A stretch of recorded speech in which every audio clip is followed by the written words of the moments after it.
Dans le profond silence d'un matin d'automne, le 22 avril 1984, un événement céleste se déroulait dans la trame de l'histoire, comme une étoile brillante dans une nuit sombre.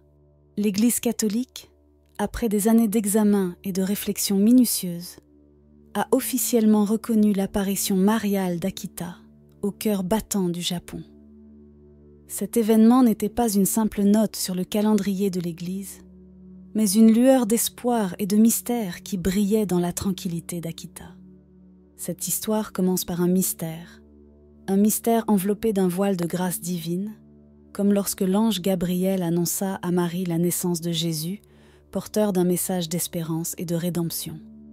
L'approbation d'une apparition par l'Église catholique n'est pas une formalité triviale, mais une reconnaissance profonde qu'en ce lieu et à cette époque, le ciel a touché la terre, comme au jour biblique où Moïse rencontra Dieu sur le mont Sinaï. Alors, qu'est-ce que cela signifie réellement pour une apparition d'être approuvée par l'Église ?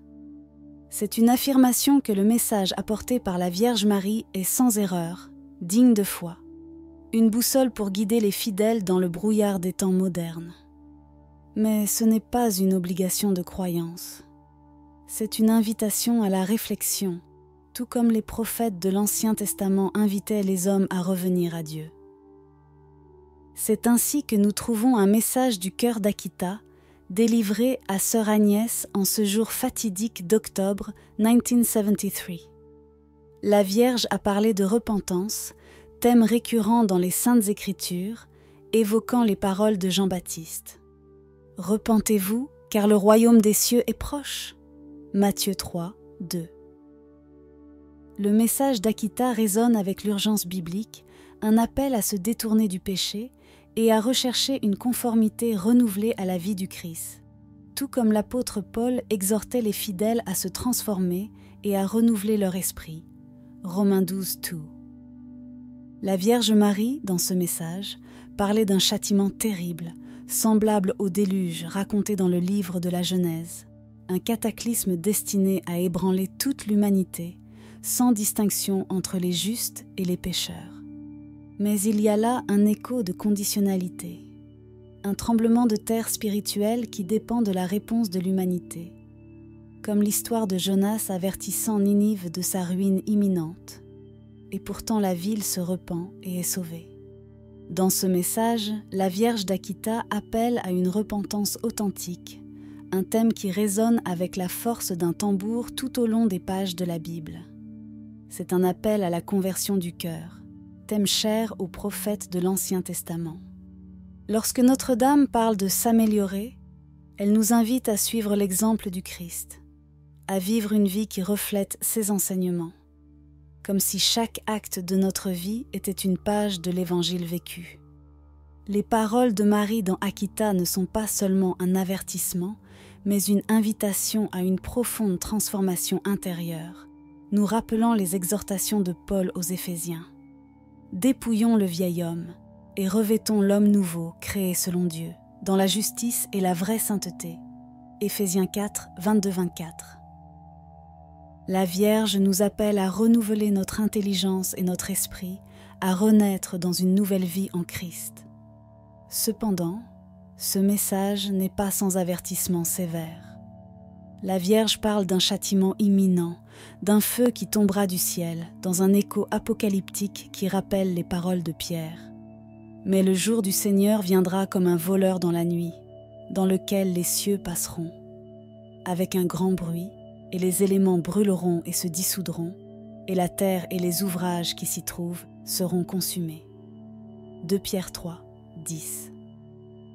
L'appel de la Vierge à la prière constante, notamment au rosaire, est une invitation à plonger dans les profondeurs de la méditation chrétienne.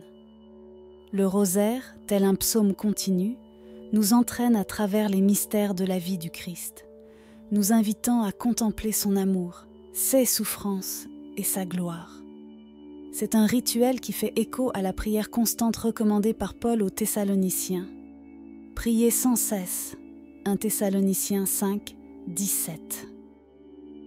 Lorsque la Vierge d'Akita parle de division dans l'Église, de cardinaux contre cardinaux et d'évêques contre évêques, nous sommes confrontés à un rappel dramatique de la prophétie de Jésus lui-même. Et le frère livrera son frère à la mort, et le père le livrera à la mort, sur le fils. Et les enfants se soulèveront contre leurs parents et les feront mourir. Matthieu 10, 20 et 1. Ces paroles ne sont pas seulement une prémonition de conflits internes, mais une invitation à réfléchir sur les défis et les tensions qui affectent l'Église dans le monde moderne. Dans le message de la Vierge d'Akita, une prophétie alarmante est révélée. L'œuvre du diable se frayerait également un chemin dans l'Église, semant la discorde et la division. Cela créerait des cardinaux contre des cardinaux, des évêques contre des évêques, créant un climat de mépris et d'hostilité envers ces prêtres dévots et conduisant à la profanation des autels. Ce panorama de conflits internes et de confusion semble refléter la dynamique actuelle au sein de l'Église, comme en témoignent les réactions contrastées aux documents du Vatican, signés par le cardinal Fernandez, sur la bénédiction des couples homosexuels et d'autres questions morales. Des personnalités de haut rang ecclésiastique, comme le cardinal Gerhard Ludwig Müller, ancien préfet de la Congrégation pour la doctrine de la foi, et le cardinal Robert Sarah, ancien préfet de la Congrégation pour le culte divin, ont exprimé une forte opposition à ce document, soulignant une Église en conflit interne. Dans cette situation de division, la Vierge d'Akita met en lumière ceux qui, par confort ou par manque de courage, acceptent des compromis, s'éloignant de l'idéalisme et de la force spirituelle qu'exige la foi. En revanche, les saints, ceux qui refusent les compromis, persévèrent dans la recherche de la perfection et de l'idéal chrétien.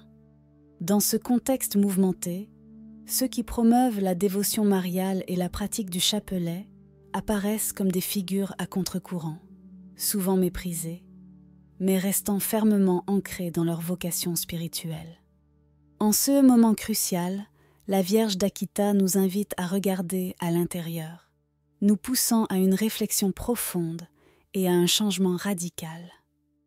Il nous appelle à nous repentir, non seulement avec des paroles vides de sens, mais avec un véritable changement de cœur et d'action, comme les Ninivites du livre de Jonas, dont le repentir sincère a évité la destruction promise.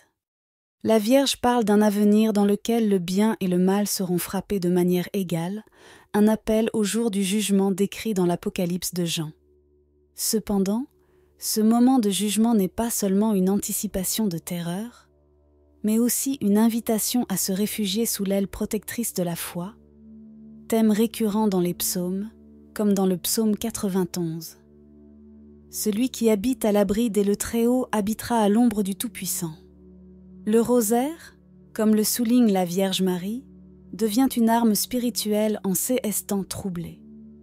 En souvenir des batailles d'Israël, où la foi et la prière étaient souvent des instruments de victoire divine, le rosaire devient pour nous un symbole de résilience spirituelle, un lien avec la tradition et une source de force intérieure.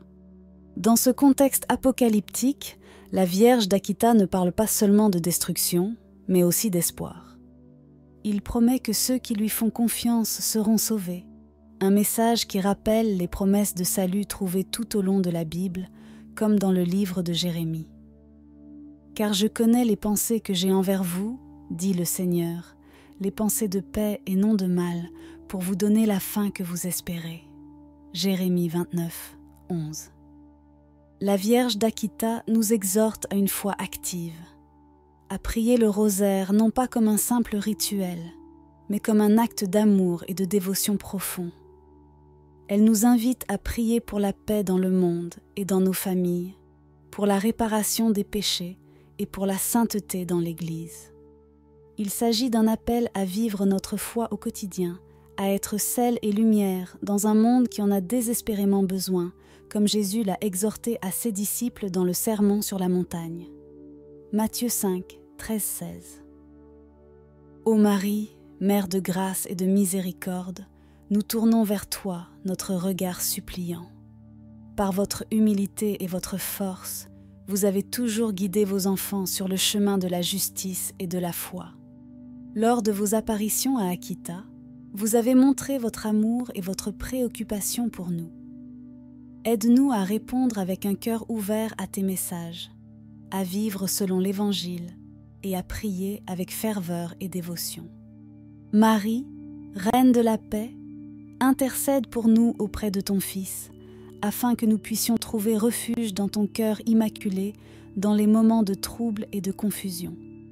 Guide-nous sur le chemin de la sainteté et apprends-nous à prier le Saint Rosaire avec amour, comme arme d'espérance et de salut.